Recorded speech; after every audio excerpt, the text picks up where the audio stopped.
اس نے بتایا کہ 4 سال قبل امرناتھ کے بڑے مندر کے پجاری گرو دیو نے کہیں سے شیر کا ایک بچہ لا کر مندر میں پال لیا تھا۔ گرو دیو اس سے اپنی اولاد کی طرح محبت کرتا تھا اور شیر کا بچہ بھی اس سے بے حد مانوس ہو گیا تھا۔ وہ جب پوجا کرنے بیٹھتا تو شیر کا بچہ اس کے پاس بیٹھ کر اپنی دم ہلاتا رہتا۔ تیرتھ پر آنے والے شیر کے بچے سے ڈرتے تھے، لیکن وہ بلی کی طرح ہر طرف گھومتا پھرتا۔ 2 سال قبل گرو دیو ایک رات مر گیا۔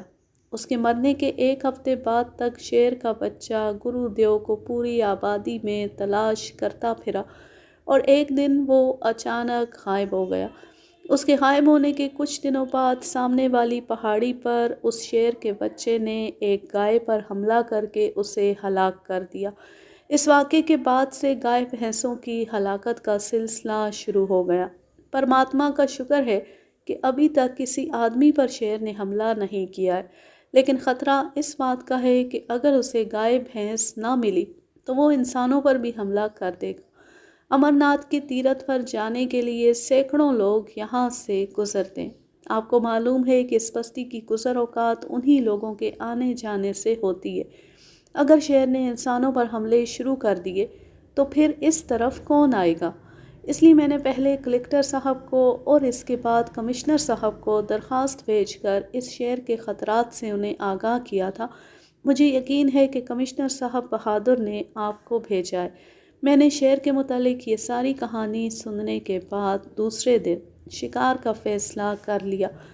دوسرے دن صبح سویرے اٹھا اور ناشتے سے ابھی فارغ بھی نہیں ہوا تھا کہ ایک شخص انتہائی پریشانی کے عالم میں میرے پاس آیا اور اس نے بتایا کہ اگلے پڑاؤ تیز نٹر میں رات کے وقت شیر ایک گدڑیے کو گھر میں سے اٹھا کر لے گیا ہے، جس سے پوری آبادی میں خوف و ہراس پھیل گیا ہے۔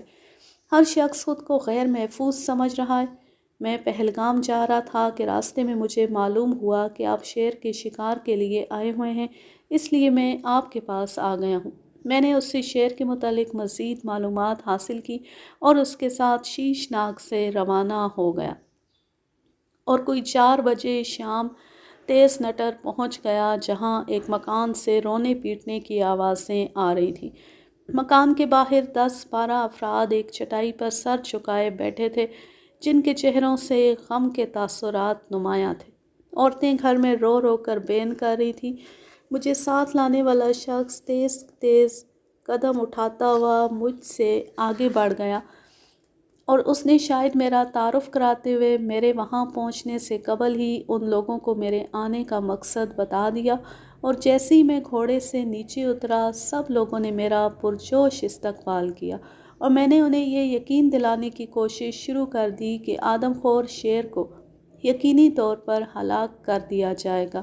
ایک بوڑھا شخص جس کی آنکھوں سے آنسو بہہ رہے تھے، بھررائی ہوئی غمزدہ آواز میں مجھ سے کہنے لگا، بابو صاحب، میرے نوجوان پوتے کو تو آپ زندہ نہیں کر سکیں گے، البتہ آپ اس بستی کو شیر کی چیرہ دستیوں سے محفوظ ضرور کر دیں گے۔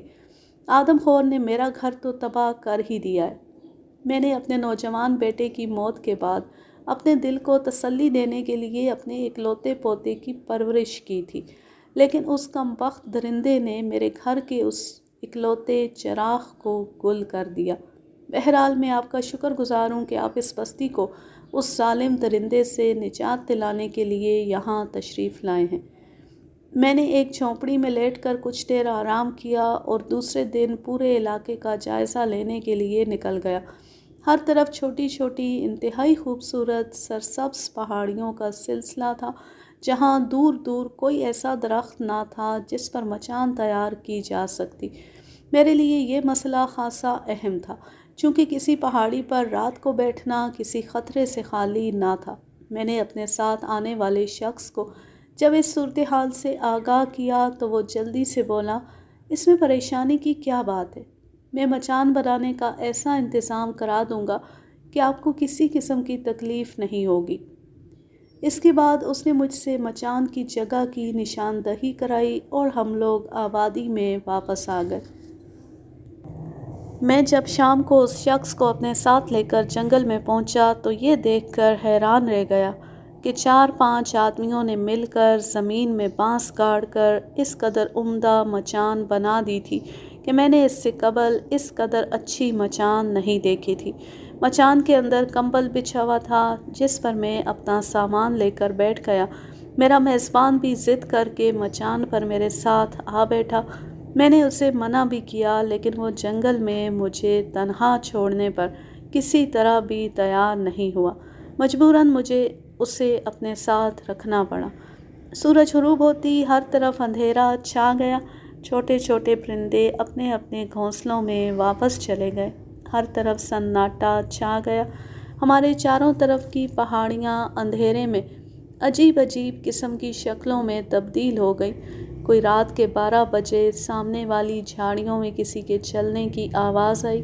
میں نے اپنے ساتھی سے آہستہ سے کہا، ذرا تم دیکھو کہ ان جھاڑیوں میں کیا ہے۔ وہ بے وقوف میری بات سنتی مچان کے ایک بانس پر اپنے دونوں ہاتھ جما کر نیچے دیکھنے لگا۔ ایک ہی منٹ کے بعد مچان کا وہ بانس جس پر اس نے زور دیا تھا اچانک ایک آواز کے ساتھ ٹوٹا اور اس کے ساتھ ہی میرا ساتھی مچان سے نیچے جا گرا۔ اس کے گرتی جھاڑیوں سے ایک نوجوان شیر ہرراتا ہوا برآمد ہوا۔ میں چونکہ اپنے ساتھی کے گرنے سے پریشان ہو گیا تھا، شیر کی اچانک آمد سے اپنے حواس کھو بیٹھا۔ پھر جلدی سے خود پہ قابو پایا اور شیر کے چہرے کا نشانہ لے کر فائر کر دیا۔ شیر گولی کھا کر پلٹا اور جھاڑیوں کی طرف تیزی سے جانے لگا۔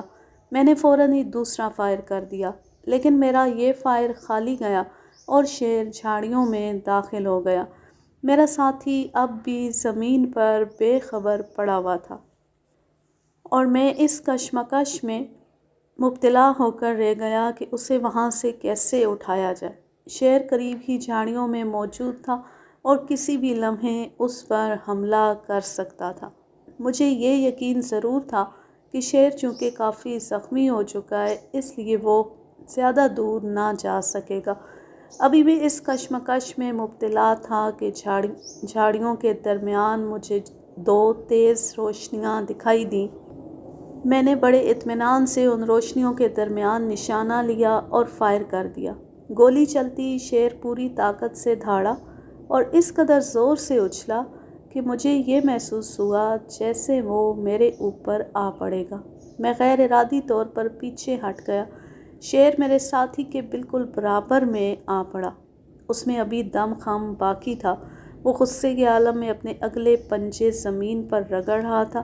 میں نے سوچا کہ کہیں یہ مرتے مرتے میرے ساتھی کو بھی نہ ختم کر دے، اس لیے میں نے شیر کی کھال خراب ہونے کی پرواہ کیے بغیر اس پر ایک اور فائر کر دیا۔ گولی اس کے پیٹ میں لگی جس سے اس کی آنتیں باہر نکل آئیں۔ شیر کی طاقت کا اس بات سے اندازہ لگایا جا سکتا ہے کہ اس کی آنتیں باہر نکلی پڑی تھی لیکن وہ پھر بھی ہلاک ہونے پر تیار نہ تھا۔ وہ اپنا سر بار بار اوپر اٹھا لیتا اور اپنے پنجوں سے آنکھوں پر بہنے والے خون کو صاف کرنے کی کوشش کر رہا تھا۔ میں حیرت زدہ تھا کہ یہ شیر کس قدر جاندار ہے کہ شدید زخمی ہونے کے باوجود ہلاک نہیں ہو رہا۔ مجبوراً میں نے ایک اور فائر کر دیا جس سے وہ ایک بار بری طرح کانپا اور ٹھنڈا ہو گیا۔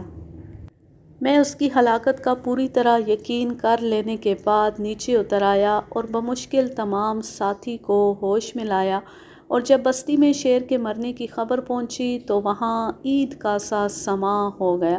میں جب بستی میں پہنچا تو شیر نے جس کے پوتے کو ہلاک کیا تھا وہ بوڑھا اپنے ہاتھوں میں پھولوں کے ہار لیے کھڑا تھا۔